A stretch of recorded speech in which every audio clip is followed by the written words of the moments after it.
6 years after it ended. Yes. But I was thinking, you weren't born in 86? I wasn't! Hello and welcome back to Best Motion Picture 2011, but hello and welcome to a bonus episode, our first of this season and this year. Today we're going to be talking about 4 horror-centric genre movies. We've got Cabin in the Woods, Attack the Block, Super 8, and Fright Night. Hell yeah. Alright, what do you want to start with? Listen. You wrote them in the order, you want to talk about them? Well, I wrote them in the order that I watched them, and also, yeah, I'm not using note cards because there was too much that we had to put together here, so...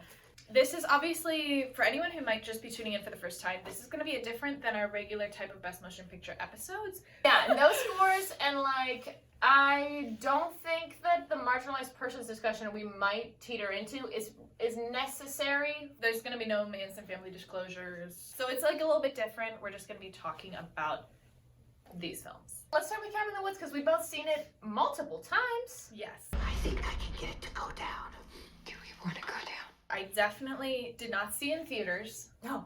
But watched it multiple times from college on. Oh yeah, this Netflix was streaming by the time we were seniors in high school. I think I watched this 3 or 4 times. It was huge. This was a young person phenomenon movie. Yeah, and this was also on Netflix for years, I feel like. I was pissed when it wasn't. Yeah. To do this. And then was it back on Netflix for it? Oh. Peacock. Yes. Yeah. We watched this on Peacock. If you want, here's where these are available to stream right now.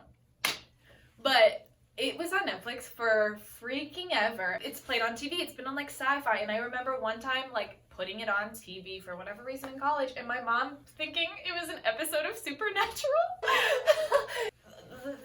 the longevity, the relevancy, it's replaying. It's always on a streaming service. If it's not, it's probably a week in between. You'd have to rent it. Still so watchable. This is available. Yeah, this has not faded. As far as what we thought about it as a movie now, I'd like to start by saying that I watched Buffy during the 2020 pandemic portion. I love Buffy, except for season 6. Now knowing, Joss Whedon and the style, I'd seen his Avengers films, thriller sci-fi aspect of him, this was so in that vein. Yes, thank you. Also, the director and writer of this, Drew Goddard, was a writer for Buffy. Yeah. Yes, so I was okay, work, diva. As a person who's not watched Buffy, I still agree with you. It's super Joss Whedon-y, and now that's kind of a cringy bad thing to say, but back in 2011, 2012, 2013, 14, oh my gosh, the way that I was oh my god, this movie is so meta, and it's so we know we're a horror movie, and we're gonna shove it in your face, or something, but then I was it's not exactly meta, but it's got the Joss Whedon, snarkiness, and smarminess, and world building, mishmashing of, the Evil Dead stuff, and the other stuff. Yes, all of the, Easter eggs of past horror movies and franchises the average teenage viewer did not pick up on. Right. It was for horror film fanatics was what that was for. Yeah. Awesome as a teen. Yes. And it is fine. In my opinion, I'll say still enjoyable. I put this on while I was putting on my makeup for our literal last episode of Best Motion Picture. This is fine like this. Yeah. I've seen it over 5 times by now. So it's just not the same kind of movie Jurassic Park though. Sorry to whip that out of nowhere, but you're always scared of the raptors in the kitchen. Oh yeah. I'm not scared of the fucking Buckners. No. Or the ancient ones, or Sigourney Weaver. I'm not gripped anymore. I don't know if it's my age, or if it's just that I've seen it. I think that also kind of speaks on the filmmaking. This is gonna be so S and Spielberg's D, but he's good at what he does. And you can watch Jurassic Park every month of the year and still be oh no! But speaking of Steve, do you wanna move over to Steve? Guys, watch out! Which he half did. Yeah. It's a Jeff Jake, but It's a Jeff Jake, but Amblin Entertainment was the first production card, which is Steven Spielberg's Steve's production company. So he definitely had his fingers all over those doubloons. Yeah. Or when I read the IMDb trivia about that movie, they were, because it takes place in 79, they were like, it's a bitch that we can't put like the Jaws posters on the wall because they're movie boys, but it's like, well, we can't do that. That's how prevalent he was in all of this. Okay. Yeah. Oh, I've never seen Super 8 before. I think it's gonna be hard for me to enjoy any movie for the rest of this series, this season, as much as I was blown away by Super 8. Please watch it. I watched it not in theaters in 2012. Like I might have even rented it. It's a good movie, but the Spielberginess of it so noticeable to me. This is straight out of like Close Encounters or E.T. with the government aspect, the military aspect. Just you really see where JJ was drawing from. In the end, it's like, well, fuck. Artist create, but the genie steals, and Yes. he like kind of stole it, and it worked so good. It's so good. We literally just said this off camera, but like, if this had no lens flares, like this would have been a perfect touchless film. The train crashing scene, I know it can't be a practical effect. I'm a Marvel fan big time, and that was better than literally any action sequence in the Marvel Cinematic Universe. It was so much better. It was so good. It was really good. It also hit, so it was 79. Because it was 2011, I feel like that was kind of a sweet spot, like before the kind of like throwback 80s craze that really ramped up from 2015 on. There's like an 80s craze every couple of years, and now it's the 90s, and now actually it's the early 2000s because that was 20 years ago. But this hit before it took off, so it has that like kind of hipster element I really love and appreciate. Yes. And I don't know if this is when we should say what we've been saying since we watched it about weed whacking and paving the sidewalk. Sure. This movie whacked the weeds, planted the cement, made sure it was dry, and took a nice little stroll so that Stranger Things could run it through the ground. So Stranger Things definitely helped with the whole 80s thing. I feel like that almost held this film back, and people were like, "Man, I don't care. It's like it's set in the late 70s," and that they didn't go see this movie. People slept on this movie, but everyone. I have to disagree. Sorry, You're okay. I mean they slept on it like no one talks about this anymore. Yes. Well, I know people saw it. Yeah. Because that's why I remember like being a baby film geek and being like, "Oh yes, I want to see this." That's why I rented it. Nobody kept talking about it or remembers it, and which is crazy because like Stranger Things. I remember that as well. Like, this was when my sister had her movie blog. Yes. I remember her writing about Super 8 so much, and Escape one, but it came out and it didn't happen.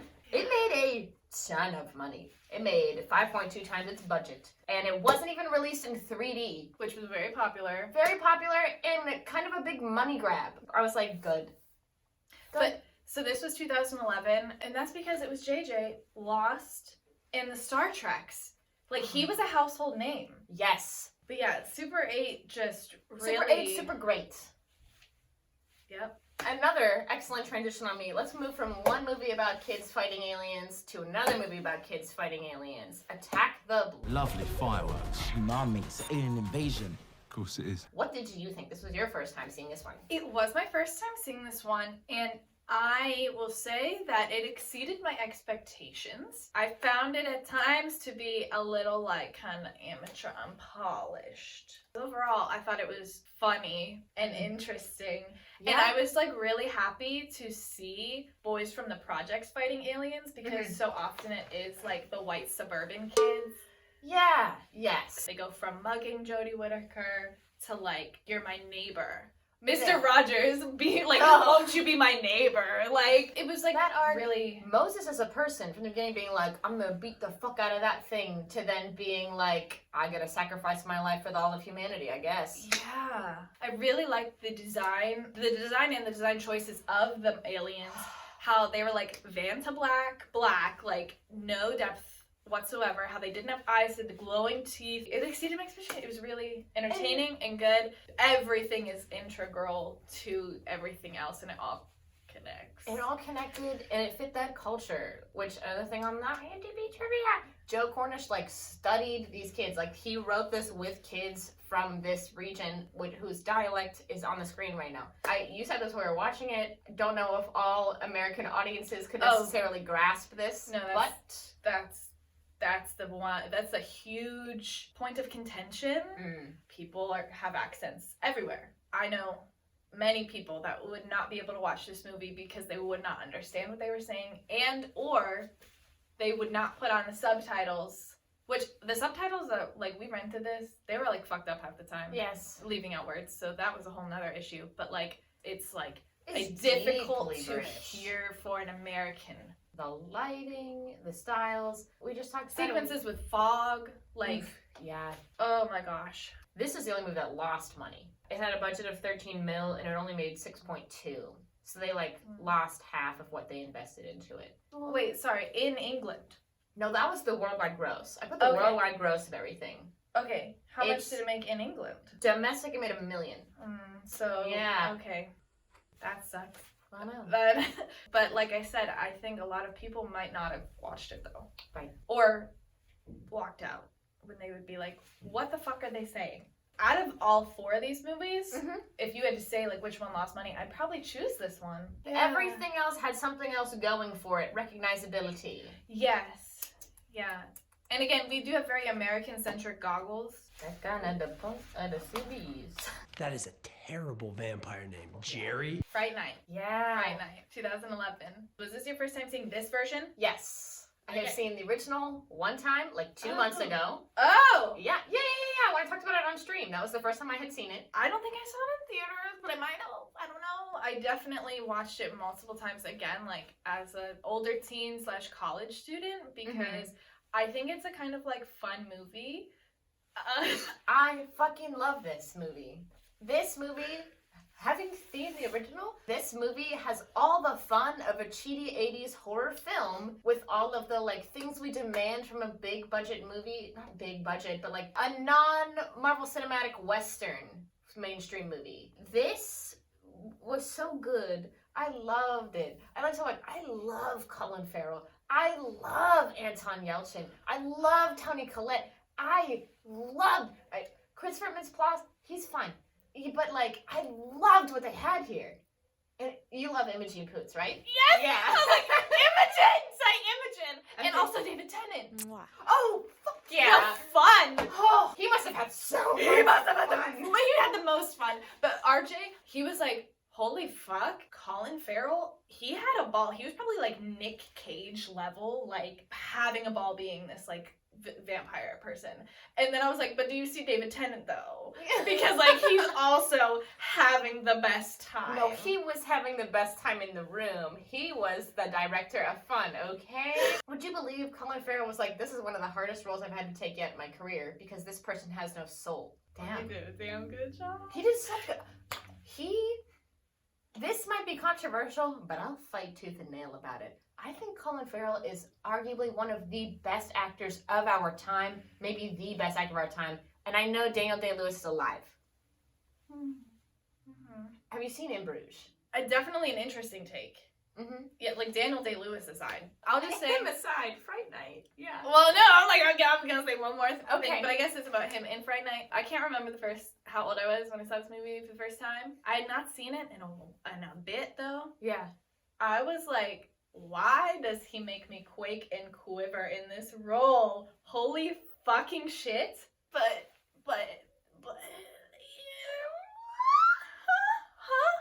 Why'd you have to make it so sexy then? Like, why is that doll so sexy? When he's like, I think there's also a level of sexual tension of the story building too. There's a scene where Anton Yelchin is trying to get him to like step through the doorway, and he can't, and that's literal tension. There was so much sexual tension to it. Oh my god, because he was saying, like, your mom's definitely banging guys every fucking night of the week. She's a hottie. He's like, you see it, right?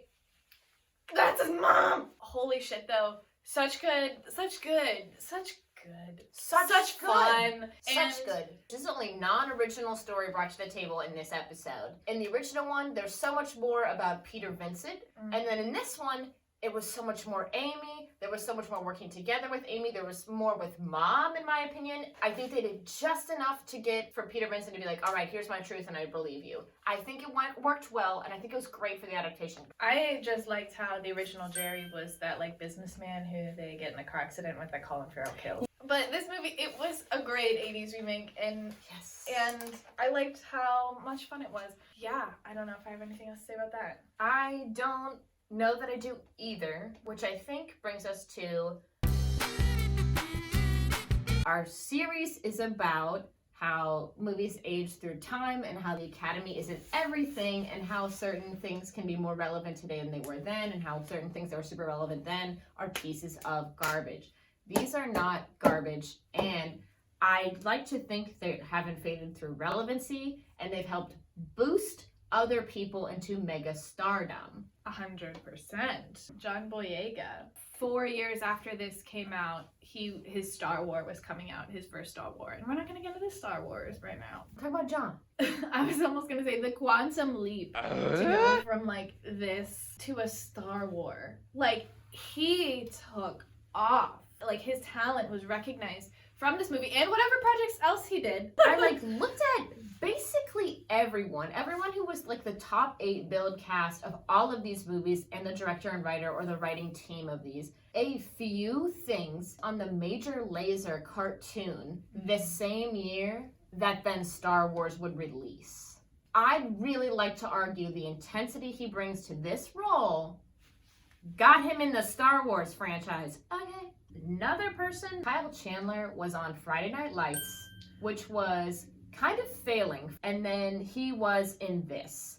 And then he was in Argo and Zero Dark 30, doing these serious mega roles. And now he's Kyle Chandler. And I think that comes from what he was able to show in Super 8. Chris Hemsworth, right before Thor, and the Avengers. Technically, The this same movie, year as Thor. yeah, this was supposed to release in 2008. So all the production right. happened in 2008. Quote from Drew Goddard saying, the motorcycle scene that they did, he's like, when we shot that scene with Chris, that's when I knew he was going to be a household name. Bradley Whitford. This was 2011. Get Out was 2017. Jordan Peele horror is almost its own genre. No one can exactly do it like Jordan Peele. They try. Most fail miserably. Bradley Whitford, some people definitely, he was a household name for, he was in The West Wing. This was so big amongst young folk. Everyone saw Get Out that it was like, if you don't know his name. He just played Steve Sondheim in Tick, Tick, Boom.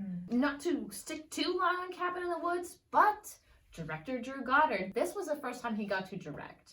And this then set the legacy for other films he would go on to direct, including World War Z, The Martian, Bad Times at the El Royale, and the Daredevil television series.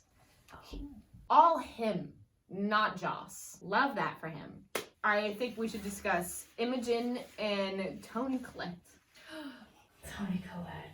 She is the mom in The Sixth Sense. Her legacy as a scream queen, if you will, set from that. But this, I really think, was something that's like, how about we put her for the mom in Hereditary? You know, she's also the mom in like the way back. And this isn't to talk about Hereditary though. Or Knives Out. She's just incredible. And I think, I don't know, with these mom roles, shows such versatility of moms. Like, she shows that the mom character is not just the mom character. She's an individual woman. yes, that's exactly. Mm-hmm. All moms are different even when they're played by Toni Collette. Like, every mom is Toni Collette, but every mom is different. And then Imogen. She's someone that I'll forget her name, I don't forget her face, and I'm always like, oh, that bitch did a great job. And then I'm like, oh, it was Imogen Poots. We've talked about the legacy of each of these people in these movies, and then I think because they become even bigger names, as people like us, who are film people, want to see more of what they've done, these are excellent picks for them to come back to. Yes, we always talk about that with like Cameron Diaz or Angie or Tom Cruise. Like Natalie, you know, Yeah. These movies I would revisit all the time if I want. Like, Yeah, they're excellent. I would rewatch any single one of them literally tonight. yeah. They're so good. And extra bonus, they're each under 2 hours. Oh my gosh. You don't see that anymore. No, you don't. These had such good run times. Aside from Super 8, the other 3 at times you felt like, holy shit, this is really like moving along really fucking quickly. Super 8, it was definitely moving along quickly, but it had different pacing. There's a couple moments they had to keep to be like, this is about the mom. Fright Night, I feel like I wish it was a little bit longer and there was a little bit more. I wish I had watched it in Development. 3D. That's the only thing I'd like to change. This movie was so That clearly... movie was made for 3D. Yeah. From Inception, they were like, we're going to remake this movie. We're going to make it for today. And we're making it in 3D. And there are multiple scenes where it's like, oh, that was a 3D effect. That kind of dates it for me. It does! It dates it. And like, so all of a sudden it's like a weird angle of like, you're looking up at someone because like a blood drop is like dropping towards you. And it's like, it doesn't make it like unwatchable. It made me be like, damn. Overall, it's enjoyable. Overall, it's enjoyable indeed. And that is what I would say about all 4 of these. Everyone. These are 4 really great movies that I bet people would rewatch before they would rewatch Tinker Tailor. Well, that wasn't nominated for Best Motion Picture. I'm trying to think of another one that's upcoming. Midnight in Paris. The Artist, the motherfucking winner. Yeah, that's sad to me.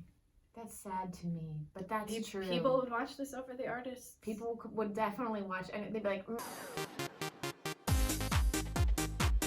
Yeah. that's the whole point. So Thank you.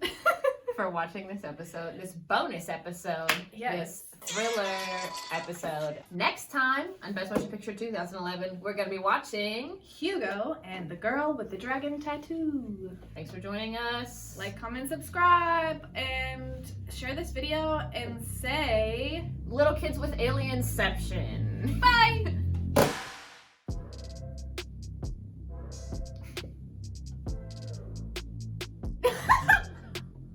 I just got so mad. And then I could see it from the other side. I was like, you look crazy.